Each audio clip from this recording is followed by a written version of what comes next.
bienvenue sur Canal Ouest pour notre journal quotidien. Nous sommes aujourd'hui mardi 8 novembre et je suis très heureuse de vous retrouver. Aujourd'hui, nous allons parler d'un sujet encore trop présent, les nombreuses différences entre les hommes et les femmes dans le monde économique et professionnel. Pour cela, rendez-vous avec nos deux journalistes, Laura Rébellion et Lucie Jouve, à l'Institut Finance. Bonjour Lucie. Bonjour Laura. Aujourd'hui, nous sommes en direct de l'Institut national des finances pour parler de la différence entre les hommes et les femmes dans le monde économique. Oui, en effet, des résultats interpellants nous ont été communiqués. C'est donc pour cela que nous allons rencontrer deux statisticiennes, Hortense Pochet et Inès Buté. Bonjour, nous allons vous montrer nos recherches sur les différentes répartitions entre hommes et femmes. Je laisse la parole à ma collègue qui va tout vous expliquer. Merci Inès. Donc oui, nous avons apporté nos recherches sur les différences entre hommes et femmes selon les différents types de métiers. Nous voyons un gros écart, par exemple dans le secteur du tertiaire où les femmes sont beaucoup plus nombreuses que les hommes, ou en construction où c'est l'inverse, les femmes sont beaucoup moins nombreuses. Je laisse maintenant la parole à ma collègue Inès qui va vous parler des différences de salaire. Nous remarquons une différence de salaire entre hommes et femmes. Cela est surprenant. Voilà, c'est la fin de ce reportage. Nous remercions Inès et Hortense pour leur brillante recherche et leur accueil. Comme certains le savent, en ce moment même, une exposition a lieu à Marseille. Nous y sommes donc rendus pour vous la faire visiter. Un reportage de Justine Boudmé et Tiffany Legrain. Bonjour à tous et à toutes, bienvenue dans la Galerie d'art Les œuvres des femmes détournées. Je suis en compagnie de ma collègue Tiffany. Bonjour Justine. Bonjour Tiffany. Nous sommes dans une galerie très connue de Marseille, nous allons vous la présenter. Cette galerie contient des œuvres dont des artistes ont détourné les originaux. Ces artistes ont détourné des œuvres en évoquant la différence entre les femmes et les hommes. Exactement. Voici quelques œuvres. Laissons la parole aux visiteurs.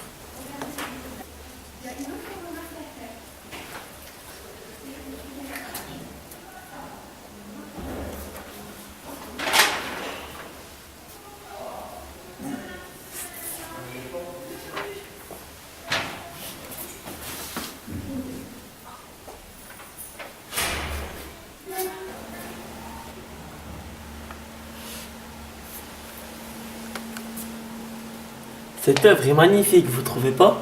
Oui, car on peut être une femme et faire des trucs d'homme. Je suis totalement d'accord avec vous. En plus, elle a été championne de la Call of Duty World League. Waouh, son casque est de dernière génération. J'aimerais trop avoir le même talent qu'elle. Même un homme n'arrivera pas à la battre. En plus, elle ne se maquille pas, elle ne se coiffe pas et elle est quand même très talentueuse.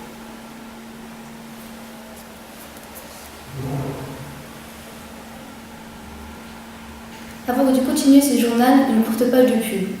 Bonjour, je m'appelle Tony, j'ai 20 ans et je suis actuellement en recherche d'emploi. Tony, c'est... Bonjour, veuillez vous rapprocher pour que je puisse prendre votre CV, s'il vous plaît. Oui, mais comment je fais pour avancer car il y a des obstacles et je suis en fauteuil roulant? Il s'agit uniquement, monsieur, de tester votre motivation. Oui. Bonjour. Bonjour. Je viens pour un emploi. Désolée, mais vous n'êtes pas ce que nous recherchons.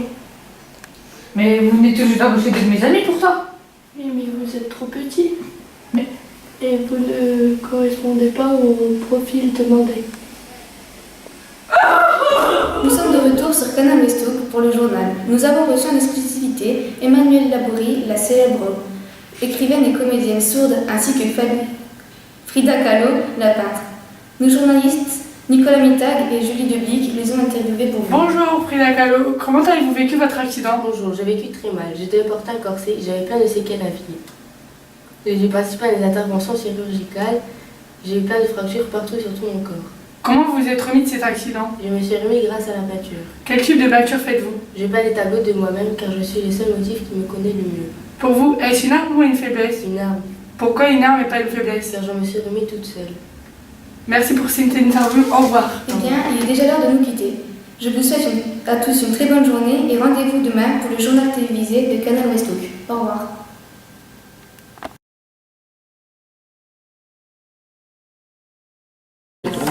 Mais pose ta question, je te dirai si je peux. Je sais pas en fait. On a le droit de poser ces questions-là.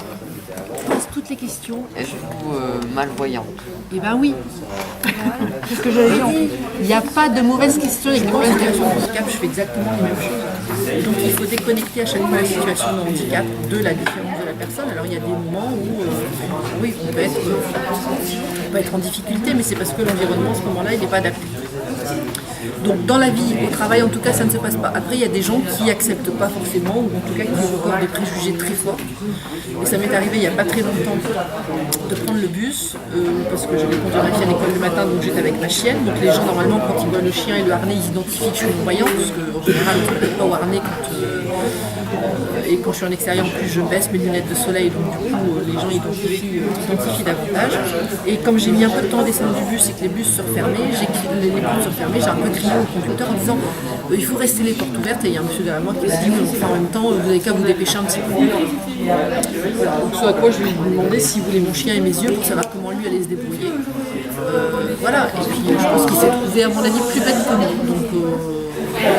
Et puis il y a forcément quand on entend des gens et puis beaucoup d'interrogations parce que quand je me déplace avec la canne ou avec le chien, on n'a pas forcément malheureusement encore l'habitude de voir peut-être trop souvent des personnes non-voyantes qui se déplacent en autonomie dans la ville parce que aussi ça a été compliqué pendant longtemps. Qui est du bon côté de la médecine et nous on a plein de choses à faire. Plein de choses à faire, que ce soit les accouchements, l'échographie,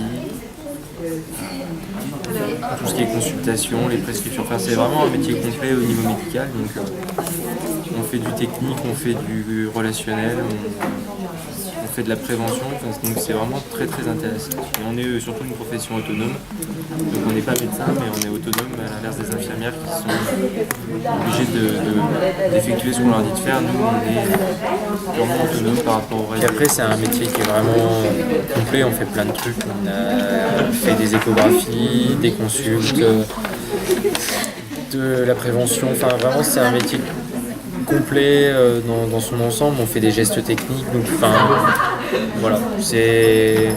Les avantages, c'est que le métier en lui-même, il est pas ennuyeux, quoi. On fait vraiment tout ce qu'on veut, on peut le faire, donc on fait. Et les papiers, c'est à dire? Les papiers, c'est quand tu as une naissance, un bébé que tu mets au monde, il faut faire les attestations de naissance, il faut faire les dossiers hospitaliers, il faut faire les dossiers d'administration. Voilà, donc pour une seule et même naissance, tu vas remplir 40 papiers différents pour plein de trucs. Très fort physiquement. Voilà, il faut juste faire les études qu'il faut pour pouvoir y arriver. Et puis ça me permet de travailler de mes mains. Parce qu'un tournevis, même si j'ai pas de force, je peux très bien. J'ai pas besoin d'avoir une tenue spéciale. Pour être sur l'ordinateur, j'ai le droit d'être habillée comme j'ai envie. Par contre, quand je vais sur le terrain, là on est tous logés à la même enseigne, on s'habille tous pareil, on a des chaussures de sécurité, obligatoires, c'est les mêmes modèles pour les hommes et les femmes. On a un casque avec une visière obligatoire. On a une veste que je n'ai pas prise avec, un pantalon bleu pour travailler et on a un polo. Le polo, c'est le même pour les hommes et les femmes. Il n'y a pas de différence. Ils n'ont pas adapté la tenue pour les femmes. Les casques, ça commence à venir parce qu'en général, les femmes, elles ont des têtes un peu plus petites. Qu'au début, j'ai eu quelques soucis avec les casques parce qu'ils étaient trop grands. Et quand je montais ou je descendais les escaliers, ça tombait.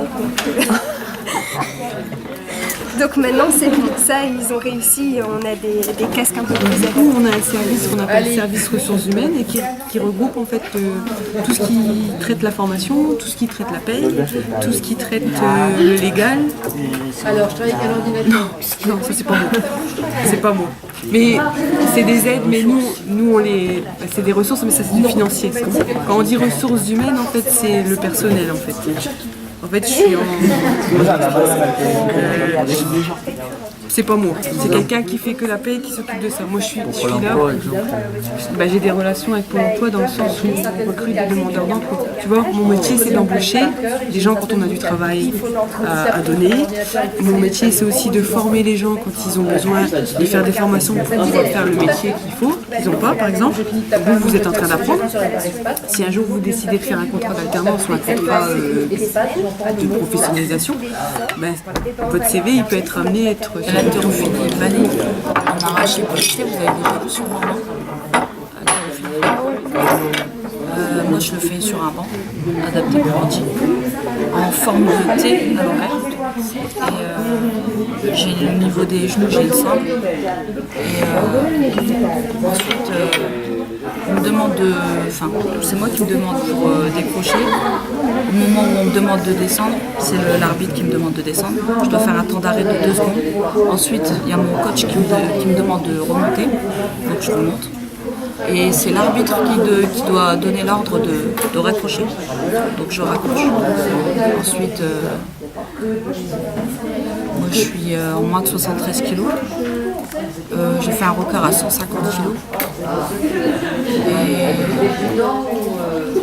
Et voilà. Celle-là, c'est la dernière que j'ai faite. C'est à Rio. Médaille d'argent avec une barre à 140 kg. En moins de 73 kg. Et celle-là, l'avant-dernière, à Londres, j'avais fait 146. En moins de 73, en moins de 67 en moins de 67 kg 500. Celle-là en moins de 48 kg, c'était à Pékin. Et en moins de 48 kg. Et celle-là en 2004 à Athènes, en Grèce. C'était en moins de 60 kg celle-ci. Et j'avais soulevé 122.